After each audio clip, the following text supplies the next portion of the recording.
Good evening all. Today we are going to discuss about paper 1B and 2B complete analysis. మన దగ్గర ఉన్న information ప్రకారం ఇది తీసుకుంటాం. అలాగే ఇక్కడ పేపర్ 1లో సిడిపికి సంబంధించిన సబ్జెక్ట్ ఏమొచ్చాయి, అలాగే పేపర్ 2Bలో కొన్ని స్పెషల్ ఎడ్యుకేషన్ బిట్స్ కూడా డిస్కస్ చేస్తాం. Let's welcome our channel friends. DSC classes, like, share, subscribe to our channel. Friends, first CDP సబ్జెక్ట్లో ప్రీ ప్రైమరీ స్టేజ్ ఏది అని అడిగాడు. ఏజ్ గ్రూపు ఇలాంటివి మనకి ఇస్తుంటాడు, ఎప్పటికప్పుడు మనం అలర్ట్గా ఉండాలి. Next definition of concrete operational stage ఇది ఇచ్చాడు, దీనికి సంబంధించి. నెక్స్ట్ ఇంక్ బ్లాట్ టెస్ట్ అంటే పర్సనాలిటీ టెస్ట్లో ఇవి వస్తాయి, మీరు చదువుకోవాల్సి ఉంటుంది. Next Kohlberg's conscious stage and moral development stage. ఈ స్టేజెస్, దాని యొక్క సీక్వెన్స్, ఏజ్, అలాగే క్యారెక్టరిస్టిక్స్ అన్నీ కూడా మీరు గుర్తుంచుకోవాలి. ఆ టేబుల్ ప్రకారం మీరు చదువుకోవాల్సిందే. Which is not a teacher's teaching method. ఈ నెగిటివ్ సెంటెన్స్లు కూడా ఇస్తాడు, మ్యాచింగ్ టెస్ట్లు, నెగిటివ్ సెంటెన్సెస్. ఇవి కామన్గా ఇప్పుడు ప్రతి ఎగ్జామ్కి కామన్ అయిపోయింది. Famous book by John Holt రాసిన ఫేమస్ పుస్తకం ఏంటి అని అడిగాడు. అలాగే principles of individual differences in principles of development. So principles of డెవలప్మెంట్లో ఇండివిజువల్ డిఫరెన్సెస్ ఏంటి, ఈ కింది వాటిలో ఏ సూత్రం ఉంది అని అడిగాడు. అలాగే డెఫినేషన్ ఆఫ్ క్వశ్చనైర్ యొక్క డెఫినేషన్ ఏంటి. అలాగే అబౌట్ వర్కింగ్ మెమరీకి సంబంధించింది ఏంటి. Passive memory, active memory, working memory. Correct pair of Spencer series. Principles of growth and development అనేది మీరు ఖచ్చితంగా చదువుకోవాల్సింది. 2-3 సార్లు ఖచ్చితంగా ఇస్తాడు బిట్టు. ఆర్టీఈ 2009 సెక్షన్ 19 దేని గురించి తెలియజేస్తుంది అని అడిగాడు. సో జాగ్రత్తగా ప్రతి సెక్షన్ కూడా కోడింగ్ ప్రకారం నేను క్లాస్ చెప్పాను, నాకు అందులో ఛానల్లో ఫ్రీగానే ఉంది, మీరు చదవండి, వినండి, వెంటనే మీకు స్ట్రైక్ అయిపోతుంది. Next statement from dependent variable and independent variable నుంచి ఇవి వచ్చాయి, చాలా ఈజీగా గుర్తుంచుకోవచ్చు మనం. Next what does axis, Y axis indicate చేస్తుంది, అలాగే ఎక్స్ యాక్సిస్ ఏం ఇండికేట్ చేస్తుంది. క్యుములేటివ్ ఫ్రీక్వెన్సీలో, ముఖ్యంగా క్యుములేటివ్ ఫ్రీక్వెన్సీలో వై యాక్సిస్ ఏం ఇండికేట్ చేస్తుందో మీరు రాయాల్సి ఉంటుంది, అలాగే ఐడెంటిఫై చేయాల్సి ఉంటుంది. విచ్ ఆర్ బిహేవియరిస్ట్ థియరీస్, కింది వాటిలో ప్రవర్తన సిద్ధాంతాలు ఏవి, కానివేవి, ఇలా అడుగుతాడు అనమాట. దీనికి సెపరేట్ పేజీనే ఉంది మనకి సిడిపి బుక్లో.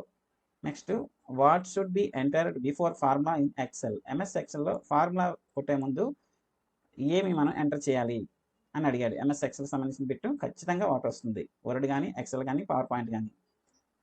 ఈజ్ ఈక్వల్ టు, ఓకేనా. సమ్ చేసేటప్పుడు ఈక్వల్ టు అని మనం పెడతాం. సమ్ చేసేటప్పుడు ఈజ్ ఈక్వల్ టు ఎలాగైతే పెడతామో అట్లా ఒక ఫార్ములా రాసేటప్పుడు ఏం ఎంటర్ చేయాలి అని అడిగాడు. Next matching, solitary play, cooperative play, parallel play, ఇవి దానికి సంబంధించిన క్యారెక్టరిస్టిక్స్, ఏజ్, ఇలాంటివి మనకి మ్యాచింగ్ చేయమంటాడు. అలాగే జీరో ట్రాన్స్ఫర్ అంటే ఏంటి, ఓకేనా. శూన్య బదిలీ అంటే ఏంటి, ఎటువంటి బదిలీ జరగదు, ఎటువంటి అభ్యసనం జరగదు. హూ ఇంట్రొడ్యూస్డ్ ప్రోగ్రామ్డ్ లెర్నింగ్, ఎవరు ఇంట్రొడ్యూస్ చేశారు మనకి తెలిసిందే. కార్యకారక నిబంధన సిద్ధాంతంలో ఇది మనకి నేర్చుకుంటాం. Next correct sequence of language development stages, ఇది కూడా ఇచ్చారు. లాంగ్వేజ్ డెవలప్మెంట్ స్టేజెస్ యొక్క సీక్వెన్స్ ఏంటి. Which is not a principle of Carl Rogers యొక్క సూత్రాల్లో, సిద్ధాంతాలు కింది వాటిలో కానిది ఏది అని అడిగారు. ఎక్స్ప్లోరేటరీ స్టేజ్ అంటే ఏంటి. అబౌట్ కొలాబరేటివ్ లెర్నింగ్ గురించి చెప్పండి లేదా ఐడెంటిఫై చేయండి. ఇవి సిడిపికి సంబంధించిన బిట్లు. స్పెషల్ ఎడ్యుకేషన్ సంబంధించిన బిట్లు ఇప్పుడు మనం డిస్కస్ చేయబోతున్నాం. సేమ్ ఇదే టైపు మనకి పేపర్ 2B 1Bలో కూడా అడిగాడు. ఎక్కువగా మనము మ్యాచింగ్ టైప్ టెస్ట్లు, అలాగే స్టేట్మెంట్ టైప్ టెస్ట్లు, అసర్షన్ రీజనింగ్, ఇవన్నీ కూడా మనం చూస్తున్నాం, ఎక్కువగా ఇవే వస్తున్నాయి. అలాగే డైరెక్ట్ టైప్ కొనేస్తున్నాడు, అప్లికేషన్ టైప్ ఇస్తున్నాడు. సో ఇట్లా ప్రతి సెక్షన్లో కూడా బిట్స్ కవర్ చేస్తుంది. ఎక్కువగా స్టేట్మెంట్స్, మ్యాచింగ్ టెస్ట్ ఇస్తున్నాడు.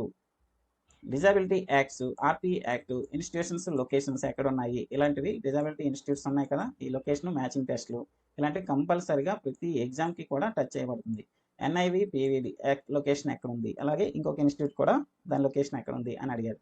ఆర్టిజం గురించి మనకి ప్రశ్నలు రాబడ్డాయి, చాలా వచ్చాయి, అందులో ఎండిపిఎస్. సో ఉన్నాయి ఎన్ని రకాలు ఏంటి బిట్స్ కూడా మీకు బిట్ బ్యాంక్ నుంచి క్వశ్చన్స్ వచ్చి దాన్ని కూడా మీకు ప్రూఫ్స్ చూపిస్తాను. 18360 ఇది మనకి అడిగారు. అలాగే జిఐఆర్ అంటే గిల్లిగాంగ్ సంబంధించిన ఆర్టిజం ఉంటాయి కదా, దానికి సంబంధించిన ఏజ్ అడిగాడు, 3 to 22. అలాగే జాస్ ఎక్స్పాన్షన్ చేయండి, జాబ్ యాక్సెస్ విత్ సాఫ్ట్వేర్ అనేది మనకి ఒక బ్లైండ్ సాఫ్ట్వేర్.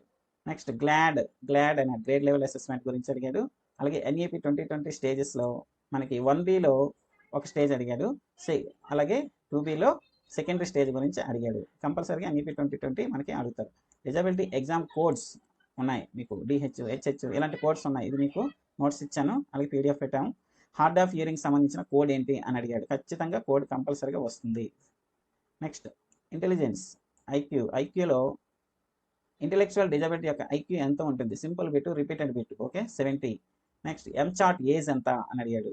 అలాగే స్టాటిస్టిక్స్లో 2 బిట్స్ రాబడ్డాయి. అది స్టాండర్డ్ డీవియేషన్ అలాగే మెయిన్ డీవియేషన్ సంబంధించిన 2 బిట్స్ రాబడ్డాయి. అవి క్వశ్చన్ పేపర్ చూస్తే కానీ క్లారిటీగా ఎక్స్ప్లెయిన్ చేయలేం. What is lazy I? చాలా ఇంపార్టెంట్. అందరూ కూడా లేజీ ఐ నుంచి తను కొంచెం తడబడ్డారు. మందకొడి కన్ను లేదా అంబ్లియోపియా అనేది జీవితాంతపు తొలి దశలో జరిగే అసాధారణ దృష్టి అభివృద్ధి కారణంగా ఒక కంటిలో దృష్టి తగ్గడం. ఓకే, అలాగే మెదడు బలమైన కంటికే ప్రాధాన్యత ఇచ్చి బలహీనమైన కంటిని విస్మరిస్తుంది.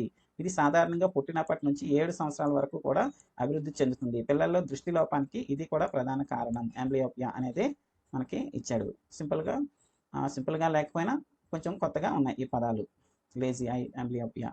ఇక్కడ చూడండి, మనం ఇక్కడ స్క్రీన్ షాట్ తీసుకున్నాను. ఇది ఎంసీక్యూస్ బిగ్ బ్యాంక్ మాది పర్సనల్గా తయారు చేసి అందరికీ కూడా డిస్ట్రిబ్యూట్ చేయడం జరిగింది. ఎస్ఎల్ఎన్ సిరీస్ మీద the national institute of visual handicapped location ఎక్కడ ఉంది? దేహ్రాడూన్. ఇవి ఇలాగైనా ఇవ్వలేదు, జస్ట్ మ్యాచింగ్ టెస్ట్ అనమాట. కలకత్తాలో ఏముంది, చెన్నైలో ఏముంది అట్లా ఇచ్చేసి ఇటువైపు మ్యాచింగ్ ఇచ్చాడు. NILLD ఎక్కడ ఉంది? కోల్కతా. ఇలాగనమాట. ఓకే, నెక్స్ట్ 18 డొమైన్స్ 360 అంశాలతో స్కోరింగ్ ఉపయోగించి పిల్లలు అభివృద్ధిని అంచనా వేసే సాధనం ఏది? MDPS. దీనికి రివర్స్గా రివర్స్గా క్వశ్చన్ అడిగాడు దేనికి సంబంధించింది అని. సో ఇలా మనం డైరెక్ట్గా బిట్స్ మెటీరియల్ నుంచే రావడం జరిగింది.